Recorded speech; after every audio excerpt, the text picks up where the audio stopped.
Nama saya Ananda. Cerita ini bukan pengalaman saya secara langsung, melainkan kisah yang berulang kali diceritakan oleh kakek saya dengan nada yang tidak pernah berubah.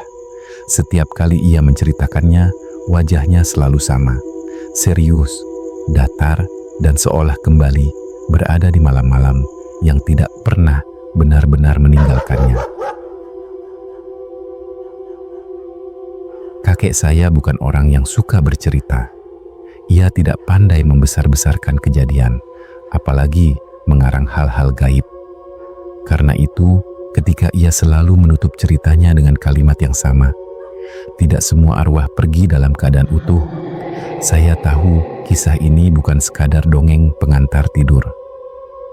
Peristiwa itu terjadi pada tahun 1993 di sebuah desa terpencil di Kabupaten Sigi, Sulawesi Tengah.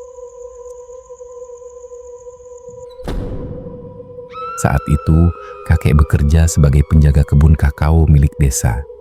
Letaknya jauh dari permukiman warga, hanya bisa dicapai lewat jalan tanah sempit yang diapit hutan dan sungai kecil. Jika malam tiba, tempat itu seperti terputus dari dunia manusia. Suatu hari, desa diguncang kabar hilangnya seorang pria. Kami mengenalnya dengan nama Ale.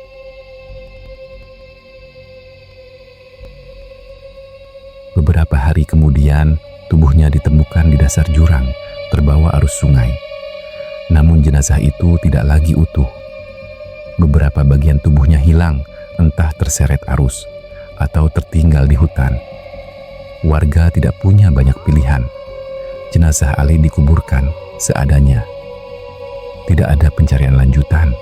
Tidak ada upaya memastikan tubuhnya lengkap. Semua dilakukan cepat, seolah ingin segera menutup peristiwa itu. Kakek saya ikut dalam pemakaman tersebut.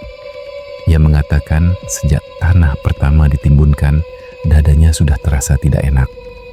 Tanah kubur terasa dingin dan lembab, meskipun matahari menyengat. Tidak ada angin, tetapi kulitnya merinding seperti berdiri terlalu lama di tempat yang salah.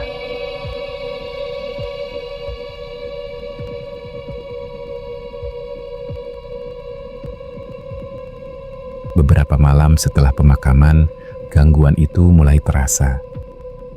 Saat berjaga di pondok kebun, kakek mendengar suara langkah kaki. Berat, tidak seimbang, seperti orang berjalan dengan tubuh pincang. Awalnya, ia mengira itu binatang liar atau orang mabuk yang tersesat. Namun pada malam ketiga, suara itu datang lebih dekat, disertai bau anyir yang menusuk hidung. Bukan bau tanah, bukan bau bangkai, melainkan bau darah lama yang mengering. Ketika kakek mengintip keluar, ia melihat bayangan berdiri di bawah pohon besar. Bayangan itu tidak bergerak, tidak berjalan, namun terasa menatap. Keesokan paginya, kakek menemukan jejak aneh di tanah kebun. Jejak kaki yang tidak beraturan, hanya satu sisi, seolah sesuatu berjalan dengan tubuh yang tidak seimbang. Di beberapa titik ada bercak gelap yang tidak bisa ia jelaskan.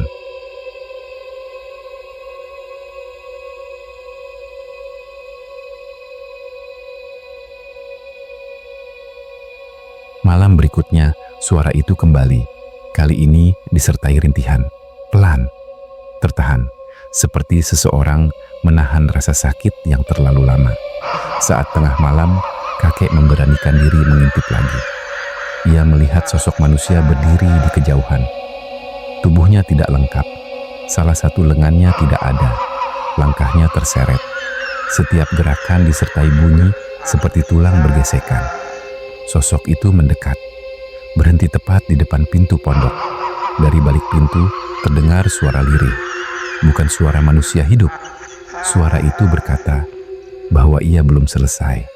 Bahwa masih ada bagian dirinya yang tercecer di hutan dan sungai. Kakek gemetar. Ia membaca doa keras-keras, berharap suara itu pergi. Namun, suara tersebut justru berkata pelan, "Masih ada yang kurang." Ini masih kurang. Mana bagian tubuhku yang lain? " Warga akhirnya melakukan pencarian ulang. Di tepi sungai, mereka menemukan potongan tulang kecil dan kain yang diduga milik Ale. Udara mendadak menjadi sangat dingin. Potongan itu dikuburkan kembali. Doa dibaca, semua berharap selesai. Namun malam berikutnya, suara itu datang lagi. Lebih dekat, lebih putus asa. Dan sebelum menghilang, suara itu berkata kalimat yang membuat kakek trauma seumur hidup. Tidak semua bagian akan pernah kembali. Kakek jatuh sakit, demam tinggi, mengigau menyebut nama Ale. Ia tidak pernah kembali ke kebun itu. Beberapa warga lain mulai mengalami hal serupa. Langkah pincang, bau anyir, sosok tanpa lengan di tepi sungai. Hingga kini, jurang itu tetap dihindari. Sungai terus mengalir, membawa rahasianya sendiri. Dan kakek saya selalu yakin arwah itu tidak tenang, bukan karena marah, tetapi karena ia sadar ia tidak pernah benar-benar utuh